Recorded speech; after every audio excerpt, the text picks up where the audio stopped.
وَلَئِن سَأَلْتَهُم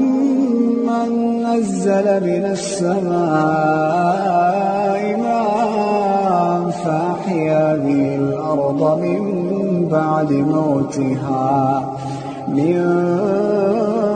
بَعْدِ مَوْتِهَا لَيَقُولُنَّ اللَّهُ ۚ قُلِ الْحَمْدُ لِلَّهِ بَلْ أَكْثَرُهُمْ لَا